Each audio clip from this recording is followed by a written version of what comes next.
Olá, cursistas! Primeiramente, eu gostaria de lhes desejar boas-vindas e dizer que é um prazer estar aqui com vocês nessa pós-graduação Lato Sensu, em ensino de filosofia para o ensino médio, que com certeza constitui um espaço fecundo para compartilharmos e construirmos juntos novos conhecimentos acerca do ensino de filosofia. Gostaria também de contar agora a vocês, como tudo tem sua primeira vez, dizer que essa é a minha primeira videoaula, a primeira videoaula que eu gravo na minha vida. Está sendo muito desafiador, estar aqui em frente às câmeras. Mas eu acredito, que isso é ser professor, faz parte do papel do professor, estar sempre aberto ao novo, às novas práticas de ensino, que visam o quê? Promover um maior acesso ao conhecimento e à educação. Inclusive, a nossa disciplina vai falar um pouco disso, de como tornar acessível o conhecimento de textos filosóficos, por vezes antigos e complexos. Bom, então vamos lá. Eu vou me apresentar um pouquinho. Meu nome é Bianca Kelly, eu sou professora de filosofia há mais ou menos 10 anos, me graduei em filosofia pela Unimontes, onde também fiz uma especialização em História da Filosofia. Eu fiz meu mestrado na UFO, na Universidade Federal de Uberlândia, e atualmente eu faço parte do quadro efetivo de professores do Departamento de Filosofia da Unimontes. Esse é apenas um breve resumo da minha vida acadêmica e profissional, só para que vocês possam me conhecer um pouquinho mais. Nessa pós-graduação, eu vou ministrar para vocês uma disciplina que tem um nome bem grande, chama-se Histórias, Temas e Problemas da Filosofia em Sala de Aula. Como ler os clássicos. Mas na mesma proporção do tamanho da disciplina, está minha satisfação e empolgação em poder discutir com vocês acerca de conteúdos propostos nessa disciplina. Já já eu vou apresentar tudo para vocês, o que nós vamos trabalhar nessa disciplina. Mas antes disso, eu gostaria de dar um recadinho. Eu sei que vocês já devem ter ouvido isso, outras vezes em outras disciplinas, mas nunca é demais repetir. Gostaria que em nossas aulas, vocês estivessem munidos de papel e caneta, para quando surgir alguma dúvida, vocês anotarem e depois postarem no nosso fórum Tira Dúvidas. Eu já aproveito então a oportunidade para dizer que vai haver lá no ambiente virtual um fórum Tira Dúvidas, em que toda e qualquer dúvida com relação às leituras, com relação à videoaula, aos slides, ao material postado, pode ser colocada lá, e rapidinho os tutores, eu mesma, enquanto professora formadora, vou sanar as dúvidas de vocês. Além disso, pessoal, para que tenhamos um bom resultado dos nossos estudos, para que possamos extrair o melhor aproveitamento possível de todo o material que está disponibilizado para vocês lá no ambiente virtual, será necessário a dedicação nos estudos e nas atividades da sala virtual.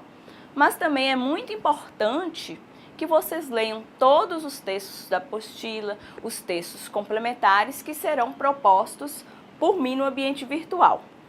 Bom, então vamos começar? Eu gostaria de começar a nossa conversa destacando que o ensino de filosofia, em particular, no contexto do seu reaparecimento no ensino médio, que foi em 2008, nos coloca frente a uma enorme gama de questões a serem enfrentadas por nós, professores de filosofia.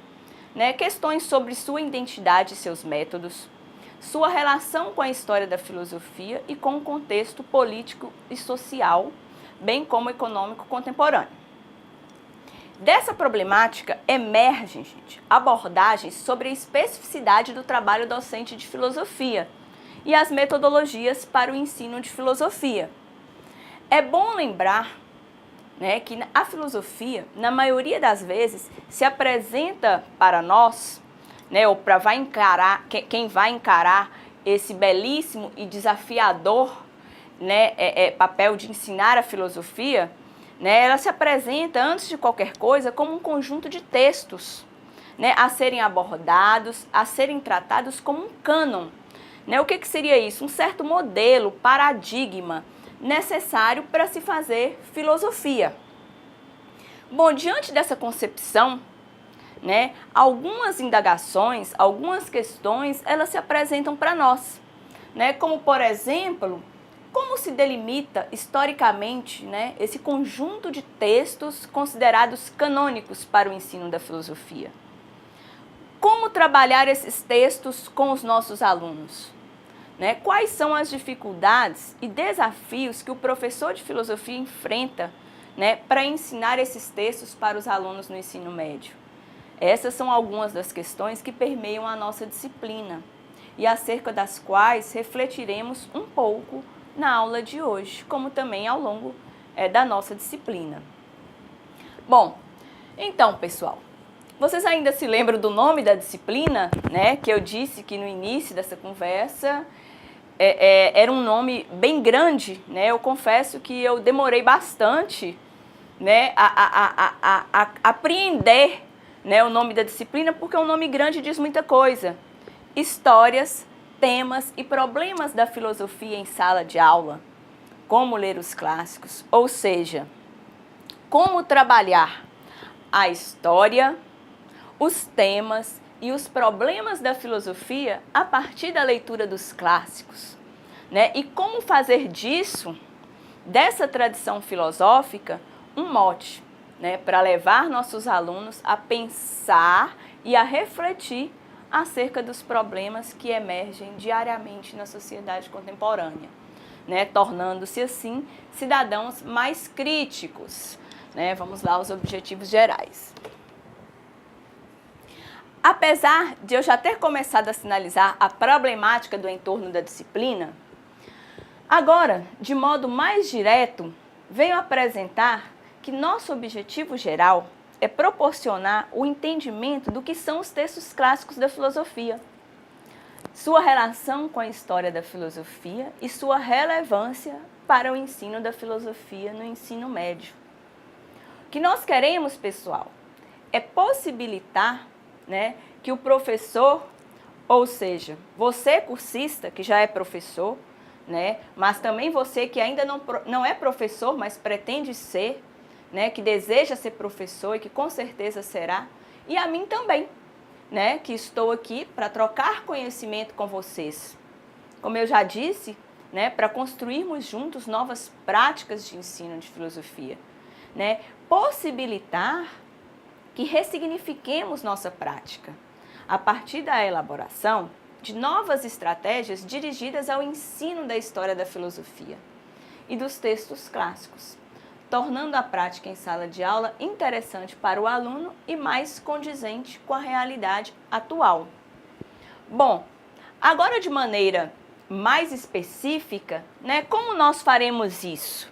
Então eu apresento para vocês aqui agora os nossos objetivos mais específicos, né?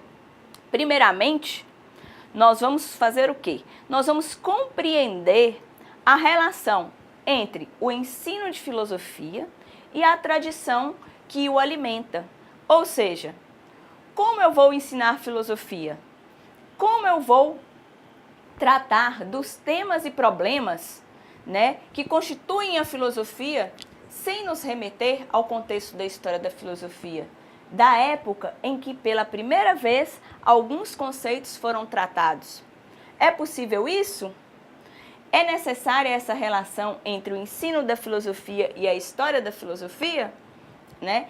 Há uma imanência do texto à sua história e de sua história ao texto?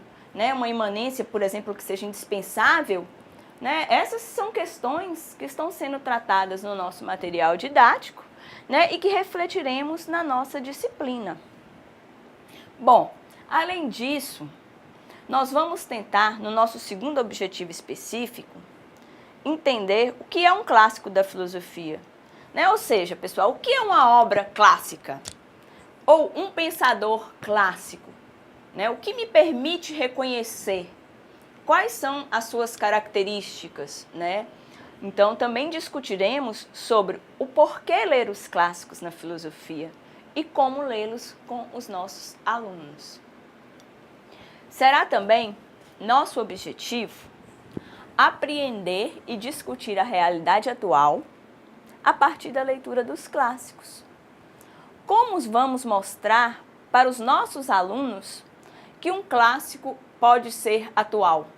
Né, que independente da época em que ele foi escrito, por exemplo, há 300 anos ou até mesmo há 1000 anos, né, há 10 séculos, né, como pode ajudar a pensar os problemas contemporâneos? Né? Pode ser um instrumento que nos fornece parâmetro para pensar o presente. Né? O clássico pode nos servir para pensar o presente. Nos propomos ainda a identificar as dificuldades e desafios do ensino do texto que compõe o cânone da filosofia, né? O cânone da história da filosofia, no intento de pensar uma superação enriquecida aqui pela troca de informações e de experiências.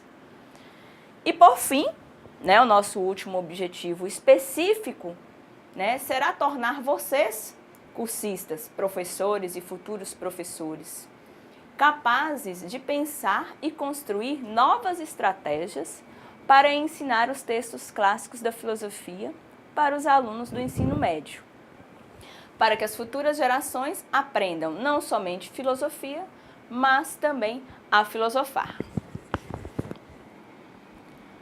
Bom, para atingir todos esses objetivos que apresentei a vocês, né, nós vamos contar com um material didático muito bacana. Né, como eu disse, já sinalizei no início da nossa conversa. Né, esse material ele se encontra postado no ambiente virtual, na seção de conteúdos. Aproveito aqui agora para falar um pouco, né, sobre a estrutura desse material que fundamentará a nossa discussão. Nós temos lá um caderno didático, né, com a capa que leva o nome da disciplina e tal.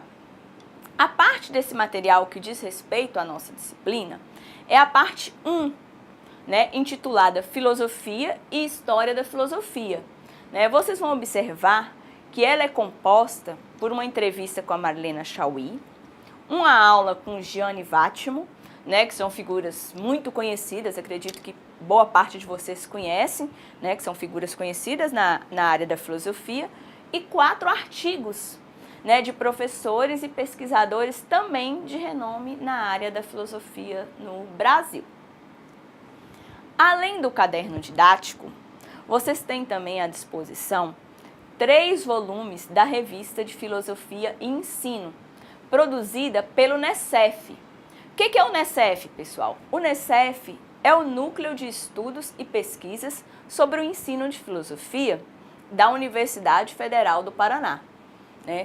Então, além disso, dessas revistas, vocês vão contar com links de páginas na internet, vídeos sobre o assunto e outros artigos que estarão postados lá. Bom, nossa disciplina será dividida em 2 unidades. A primeira, né, que vocês vão observar que leva o mesmo nome do nosso caderno didático, chama-se Filosofia e História da Filosofia, né, onde nós trabalharemos o quê? Trabalharemos o cânone da história da filosofia, o conceito e as características do texto clássico, por que ler os clássicos, e também trabalharemos tradição versus contemporaneidade, o texto clássico e a realidade atual. Já a segunda unidade, pessoal, intitulada Ensino dos Clássicos em Sala de Aula, trabalharemos os seguintes itens: estratégias para a leitura do texto clássico no ensino médio, né? Experiência metodológica e prática colaborativa do ensino e aprendizagem filosófico. Né? Esses 2 momentos são momentos muito interessantes, porque é um momento de troca de experiência, né, entre nós acerca do ensino da filosofia e também elaboração de proposta para o ensino dos clássicos. Por fim, né, para finalizar a nossa disciplina, nós discutiremos o quê? Os desafios ao ensino do cânone da história da filosofia em sala de aula, né, ao ensino desse conjunto de textos considerados o clássico da filosofia, né, quais foram os desafios que nós tivemos ao trabalhar, né, ao pensar propostas de ensino para os clássicos, né? Nós finalizaremos assim. Bom, pessoal, então nós terminamos essa primeira parte da nossa conversa, né, que foi constituída em minha apresentação pessoal, né, da explanação do que nós vamos estudar nessa disciplina e também da apresentação do material didático que está à disposição de vocês. Agora, nós vamos começar um segundo momento da nossa conversa, que consiste em quê? Consiste em discutir um pouco sobre o tema de maior destaque dessa disciplina, que é o quê? A leitura dos clássicos, né? O nome já diz lá, como ler os clássicos.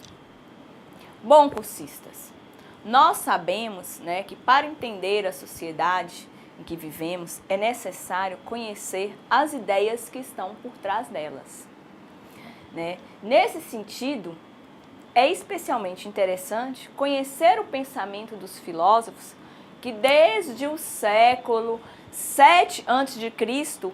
contribuíram, né, para a construção da visão que o homem tinha de si mesmo, que o homem tinha do mundo ao seu redor.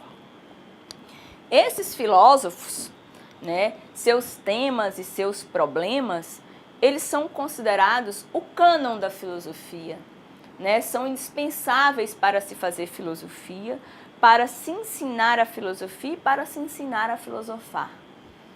Mas como eu, enquanto professor de filosofia, vou delimitar esse cânon, né? Ou seja, esse conjunto de textos que são indispensáveis, né, ou pela sua importância ou pela sua qualidade, né, e que são indispensáveis para quê? Para a compreensão e o ensino de filosofia. Como eu vou fazer isso? Para responder essa questão, aí eu recorro ao nosso primeiro texto do material didático. É uma entrevista com a professora Marlena Chauí, né? Já sinalizei aqui que é muito conhecida, um dos nomes relevantes na filosofia no Brasil, né? E essa entrevista que está lá, a primeira entrevista do nosso caderno didático, ela vai falar, pessoal, sobre a relação entre filosofia e história da filosofia no contexto do ensino. Chauí vai nos dizer, né, que um conjunto de textos, né, que serão tratados como um cânon pode ser determinado, delimitado, a partir do conceito que se tem de história da filosofia, né, ou do modo como alguém pretende abordá-la. Sendo assim, pessoal, o cânon da filosofia, ele pode ser delimitado a partir de uma história da filosofia, que pode ser tratada de maneira temporalizada, né? Como eu trato a história da filosofia de maneira temporalizada? Você pode montar uma estratégia de ensino que dê uma sequência contínua, progressiva e fundada em uma determinada concepção da temporalidade e da cronologia. Como também você pode estabelecer, né, por outro lado, o cânon de uma forma temática, né, e decidir assim que para determinados temas da filosofia há textos que são fundamentais de serem trabalhados, ou seja, de maneira temporalizada ou de maneira temática, duas maneiras de se abordar a história da filosofia e pensar assim os textos que são relevantes, né, que constituem o cânon. Então, o cânone da filosofia é basicamente aquele conjunto de obras que consideramos dignas de serem estudadas, pela sua qualidade ou pela sua importância dentro da história da filosofia. A marca do cânon é a concepção de que há textos fundadores, né, aqueles nos quais uma determinada ideia ou um determinado conceito, né, ou um determinado problema surge e recebe, assim, sua primeira formulação. Quer ver um exemplo, pessoal? No século 4 a.C., né, nos textos de Platão, nós vimos emergir o conceito, a noção de ideia, né, Trata-se de um conceito que obteve grande difusão e estimulou um grande número de repensamentos ao longo da história da filosofia, não foi isso? Ao ponto de encontrarmos filósofos empiristas e racionalistas já no século XVII depois de Cristo, ainda discutindo o estatuto da noção de ideia para o conhecimento. Mas vale ressaltar que o cânone pode ser pensado de formas variadas, né? Então, o cânone não é uma ideia restritiva, impositiva, né? O que significa isso? Significa dizer que é possível fazer uma revisão do cânone, né? Com a inserção progressiva de algumas obras, né? E até com retirada de algumas. Isso vai, como eu já disse, da maneira como você pretende abordar a história da filosofia. Agora que nós já entendemos que o cânone é um conjunto de obras que são consideradas essenciais para fazer filosofia, né, e para se compreender o mundo, é importante destacar que um clássico é uma obra que faz parte do cânone, ou seja, desse conjunto de fundamental relevância para a filosofia, né? Sendo assim, a partir de agora, podemos entrar de vez na reflexão sobre os textos clássicos, né? Então, o que é o texto clássico? O texto clássico é esse conjunto de textos e de obras que constituem o cânone da filosofia. Vamos lá? Um clássico é uma obra que vale a pena reler, que devemos reler continuamente, né? Os textos considerados como clássicos da filosofia, eles vão atravessar séculos e ainda permanecer atual, né? Ou seja, os clássicos são clássicos porque sobrevivem a tudo, né? De governos autoritários até as críticas mais afiadas e deturpações mais absurdas. E aí, agora eu dou um exemplo para vocês, né, acerca disso. As meditações metafísicas do René Descartes, por exemplo, né, durante tantos anos ela teve na lista dos livros proibidos a serem lidos, né, a lista do Index. Né? Da mesma maneira, no que diz respeito às deturpações mais absurdas, eu cito aqui a adequação dos textos de Platão e de Aristóteles aos dogmas religiosos. Né? E o texto clássico, ele está aí, né? Tanto os textos de Platão, quanto as meditações do Descartes, né? Quanto os textos de Aristóteles, eles resistiram a isso. Né? Eles resistiram às censuras e resistiram às deturpações, e nós continuamos lendo esses textos. Isso que é interessante dos clássicos, né? Além disso, os clássicos, eles constituem uma riqueza para quem os tenha lido e amado, ou seja, eles têm algo de muito valioso para nos dizer. Só precisamos estar dispostos a ouvir a sua voz, né, que ecoa através dos séculos. Pessoal, existe uma força particular na obra clássica, né, que consegue fazer esquecer, talvez em função do tempo, mas deixa sempre sua semente. Às vezes você lê o texto há tanto tempo, no início da graduação, mas passado tantos anos, né, por algum motivo você relembra desse texto, ou de um problema que você leu, ou por um acontecimento na sua vida, você relembra. Né? Então, o clássico ele deixa uma marca, né, independente do tempo. Uma outra característica, né, é que os clássicos eles serão contemporâneos na medida em que as questões que eles põem ou às quais respondem continuam questões vivas, né, o que eu estava dizendo anteriormente. Assim, todo texto filosófico deixa uma herança, que são questões que exigem, né, que nós retomemos o seu pensamento em diferente contexto histórico, compreendendo ao mesmo tempo o modo pelo qual ele enfrentou um problema e porque nós, né, temos que enfrentá-lo de modo diferente.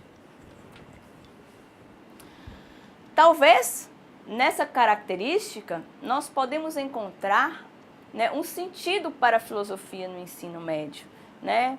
Por que faz sentido um jovem ler um clássico? Vocês já se perguntaram isso? Né? Eu Eu posso responder, né? Uma das respostas, né, seria o quê? Vou dar um exemplo, vou responder utilizando um exemplo.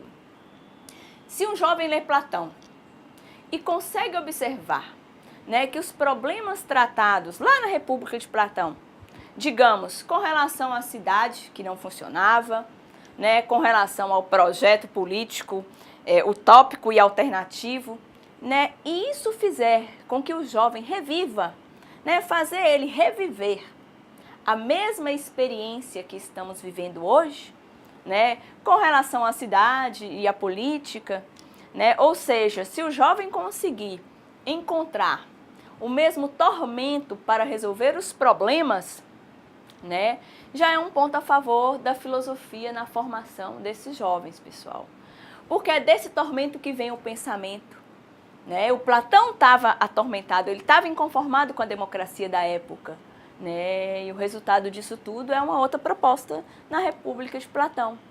Então a filosofia, ela serve para isso.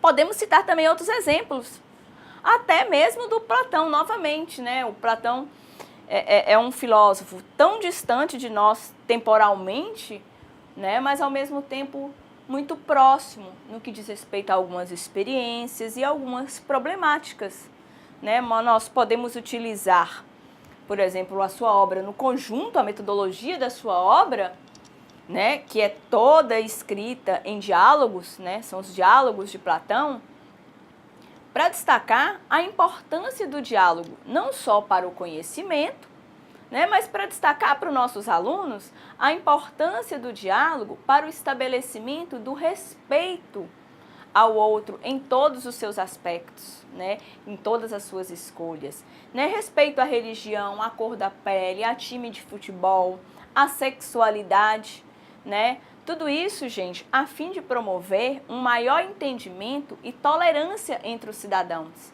em busca do bem comum e da diminuição da desigualdade dentro da sociedade. Continuando ainda, caracterizando os clássicos, né, tentando entender o que são os clássicos, o Ítalo Calvino, em seu livro, né, Por que Ler os Clássicos, vai dizer: toda leitura de um clássico é uma leitura de descoberta, como se fosse a primeira. É uma obra que tem sempre algo novo para nos dizer.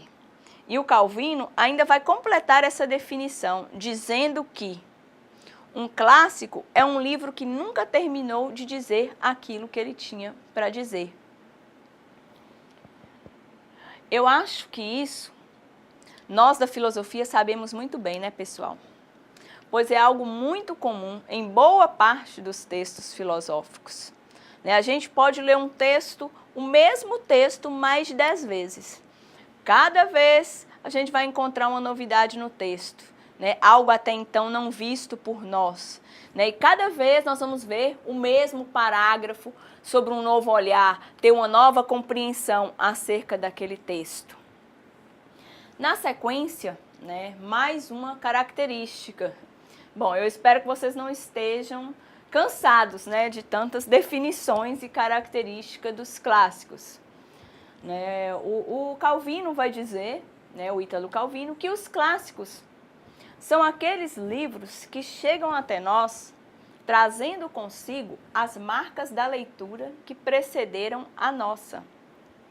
E atrás de si, os traços que deixaram na cultura ou nas culturas que atravessaram, ou mais simplesmente na linguagem ou nos costumes. Nossa, essa quantidade de definições, acredito que está tão extensa quanto a Ilíada de Homero, né? Daqui a pouco vocês vão sentir falta de me ver novamente falando na telinha. Eita, pessoal, eu acho que essa quantidade de definições está tão grande, tão extensa quanto a Ilíada de Homero, né? Mas vamos aguentar mais um pouquinho, vamos lá. Só mais algumas definições. O seu clássico é aquele que não pode ser-lhe indiferente e que serve para definir a você próprio em relação e talvez em contraste com ele. Né? O clássico é aquela obra que persiste como rumor, né? Mesmo onde predomina a atualidade mais incompatível, né? Ela não desaparece, mesmo que ela não seja mais lida, mas ela está lá, nem que seja como um rumor. E para finalizar, eu gostaria de esclarecer a vocês, né, que o termo clássico ao qual eu estou me referindo aqui, né, a todo momento ao qual nós estamos definindo, né, o tempo inteiro, significa referência, modelo, né, e pode se tratar tanto de um texto bastante antigo como de um texto moderno ou contemporâneo. Vocês encontrarão, né, essas definições que tratamos e muitas outras no nosso material postado no ambiente virtual. Mas só para reavivar a memória de vocês, vejam o que eu trouxe. A República de Platão, né? Qual é o estudante de filosofia, né, o graduado em filosofia, que não se lembra da República de Platão? E esse, pessoal? Não se assuste, né? A Crítica da Razão Pura, né? Quem nunca se descabelou ao ler a Crítica da Razão Pura pela primeira vez, né? Tanto a República de Platão quanto a Crítica da Razão Pura, né, do Immanuel Kant, são textos de diferentes épocas, né, mas considerados como clássicos da filosofia. Um escrito no século IV a.C., né, e o outro já bem na modernidade, né? Ambos os textos possuem todas as características do que seja clássico que citamos anteriormente, né? Bom, eu acredito que agora nós já estamos aptos para reconhecer o que é um texto clássico, né? Discutimos muitas características, mas por via das dúvidas, vejamos alguns exemplos de clássicos que compõem o cânon da história da filosofia. Pessoal, olha, eu ressalto que são alguns mesmo, sabe? Eu poderia ficar aqui até amanhã enumerando clássicos da filosofia, né? A depender do modo como eu quero delimitar esse conjunto de textos. Vocês lembram disso, né? Como já falamos anteriormente, a partir do modo como eu defino ou pretendo abordar a história da filosofia, eu consigo estabelecer um conjunto de textos que serão essenciais para o meu exercício filosófico ou para as minhas aulas. Vamos aos exemplos. A República, Teteto, Fédon, o Banquete, textos de Platão, a Metafísica, o Órgano, a Ética a Nicômaco, textos de Aristóteles, né? Esses textos de Platão e Aristóteles foram elaborados em um período da antiguidade grega, também conhecido como período clássico, né? Por que clássico? Por ser um período referência, um período de profunda relevância para a construção do conhecimento e do pensamento. Época em que se desenvolveu o eixo de sustentação, né, que marcou não somente a história da filosofia, como também as ciências e as artes, né? Época da maturidade da filosofia. Nós podemos citar também, né, clássicos da Idade Média, como Confissões de Santo Agostinho, né, e Suma Teológica de Tomás de Aquino, consequentemente representantes da filosofia medieval. Temos também O Príncipe, de Maquiavel, o Leviatã, de Thomas Hobbes, o Contrato Social, de Jean-Jacques Rousseau, o Segundo Tratado sobre o Governo Civil, de John Locke, né? Todos esses, gente, autores e obras considerados como clássicos da filosofia política. Podemos citar também as Meditações sobre Filosofia Primeira, também conhecidas como Meditações Metafísicas, e Discursos do Método, de René Descartes. Investigações sobre o Entendimento Humano e Tratado da Natureza Humana, de David Hume. Crítica da Razão Pura, como eu já mostrei a vocês, do Immanuel Kant.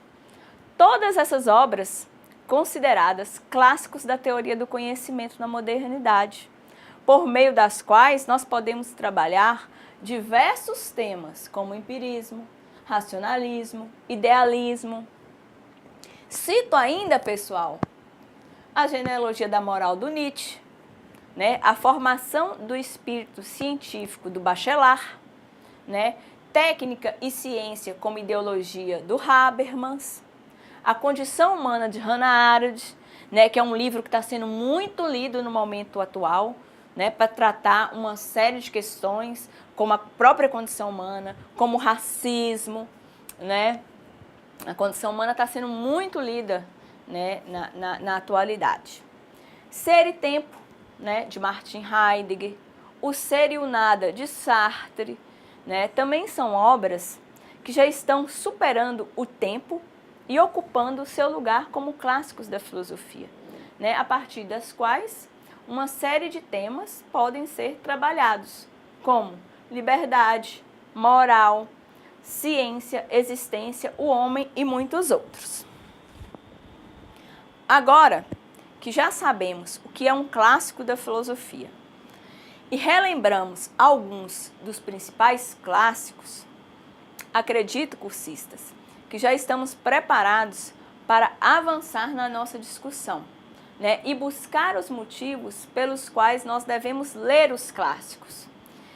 E aqui, quando eu digo ler, né, eu me refiro a nós, enquanto professores, pesquisadores, né, ou simplesmente leitores em nosso exercício filosófico, né, de leitura pessoal, individual. Mas eu também digo nós, me referindo à leitura que podemos fazer com os nossos alunos em sala de aula, né? O que nos conduzirá também à questão acerca dos motivos pelos quais os nossos alunos devem ler os clássicos, né? Bom, então, quais os motivos para lermos os clássicos? Né? Primeiramente, porque se deixarmos de ler os clássicos, né, ao deixarmos de ler os clássicos, ou seja, a obra original, nós abortamos a chance de sentir os efeitos que aquele pensamento não só produziu no seu tempo, como ainda produz em mentes e corações contemporâneos. Afinal de contas, o que faz de determinado autor um clássico é que suas ideias permanecem atuais, né? Elas têm a capacidade de se transportar para o presente. Essa é uma das características que mais me faz admirar os clássicos. Mais um exemplo, e eu vou me recorrer ao clássico Platão de novo, né? Os diálogos de Platão, além de serem belíssimas peças de literatura, né, elas encontram ressonância em qualquer consciência ocidental e também cristã. Né? Todas as ocasiões em que pensamos que existe um mundo ideal, muito melhor do que esse, no qual vivemos, e que podemos conhecer a essência das coisas e das pessoas, estamos sendo platônicos, mesmo que nunca tenhamos lido Platão. Né? A mesma coisa com o pensamento de Aristóteles. Né? Nós raciocinamos o tempo todo sobre as regras da lógica, utilizamos as regras da lógica, né? Usamos o tempo inteiro os princípios racionais, mesmo que nunca tenhamos lido uma linha sequer da metafísica ou algum texto do órgano, né? Que é o livro de lógica, o conjunto de livros de lógica de Aristóteles. Bom, outro bom motivo, né, para lermos os clássicos, além da experiência de primeira mão que nós teremos, né, é sentir na pele a sensação de pensar aquele pensamento, ao invés de recebê-lo, né, por meio de interpretações, né, por melhor que seja o comentador. Eu explico para vocês esse último motivo, né, esse segundo motivo. Imagine um amigo seu que esteve na Europa, visitou museus, conheceu pessoas, cultura diferente, lugares diferentes, bebidas e comidas diferentes, e ele relata tudo isso a você e lhe mostra uma coleção de fotos. Né? Você dispensaria de fazer essa viagem e ficaria somente com o relato da experiência, né, do seu amigo, né? Ou se você tivesse a oportunidade, você iria, né, você mesmo conferir. Com a filosofia é a mesma coisa, né? Cada comentador vai lhe trazer um relato diferente sobre determinado filósofo. Se o lugar visitado, né, aquilo mesmo que ele fala, você só vai saber conferindo o original, fazendo a viagem, né? Agora que eu já discuti os motivos, né, que temos para ler os filósofos, vamos avançar um pouquinho mais e falar sobre como ler os clássicos. Primeiramente, é importante nós termos ciência que há uma diferença, pessoal, entre ler um jornal, ler uma revista, ou seja, ler para estar informado, ou ler por entretenimento, né? E ler para pensar, ler para compreender, né? Para incorporar aquela compreensão à sua visão de mundo e à sua prática cotidiana. Então, ler filosofia não é ler qualquer outro tipo de leitura, né? Da mesma forma que um explorador precisa de um explorador precisa de navio, bússola, né, e roupas próprias, nós precisamos de instrumentos adequados para a filosofia, né? Quando nós reunimos todos os instrumentos necessários, a leitura filosófica é a leitura mais rica e recompensadora que nós podemos fazer, né? Então vamos lá, vejamos algumas dicas de como ler os filósofos. Como ler os clássicos, né? Qual é a melhor estratégia para enfrentar as dificuldades dos textos clássicos? Bom, é necessário, primeiramente, escolher uma boa tradução e ler, né? Ler é parte do trabalho do professor de filosofia, né? Não desista na primeira leitura e organize uma rotina de leitura. Trata-se de um trabalho sério, que tem que ser encarado com disciplina, com rigor, com local adequado. Além disso, abandone, pessoal, os preconceitos a respeito do autor, da obra e das teses. Nesse momento, vamos ser cartesianos, vamos fazer como Descartes, vamos suspender todos os juízos, né? Vamos ler a obra de coração aberto. Leia também todo o livro completo, porque se está ali, significa que é importante, né? Às vezes a gente acaba pulando o prefácio, né? Ou pulando a nota do autor, ou a introdução, né? Tem gente que pula até um capítulo inteiro, né? E com isso acaba perdendo, mesmo que sem saber, algo que é fundamental para a compreensão da obra. Além disso, grife o seu livro e faça as observações importantes. Se você não quer escrever ou rabiscar no livro, porque não é seu, faça anotações em uma folha a respeito do que você entendeu, né? Tenha também um bom dicionário da língua portuguesa e um dicionário de termos filosóficos, né? Para que você possa compartilhar o vocabulário com o texto e entender o sentido em que o filósofo está usando as palavras. Isso é muito importante, viu, gente, para a compreensão de uma obra filosófica. Situe a obra e o autor no contexto da história da filosofia. Faça isso para te situar em um contexto mais geral e entender como alguns problemas e questões eram tratadas na época e também para entender o que estava acontecendo na época em que o pensador escreveu aquela obra. Além disso, identifique os problemas e os argumentos da obra, né? Nós temos que fazer um esforço para reproduzir, reconstruir os argumentos dos livros, seus problemas, suas teses, do melhor modo possível, de maneira que torne o autor o mais interessante e defensável, mesmo que não seja, viu, pessoal? E por fim, tente aplicar o que lê em fatos do seu cotidiano.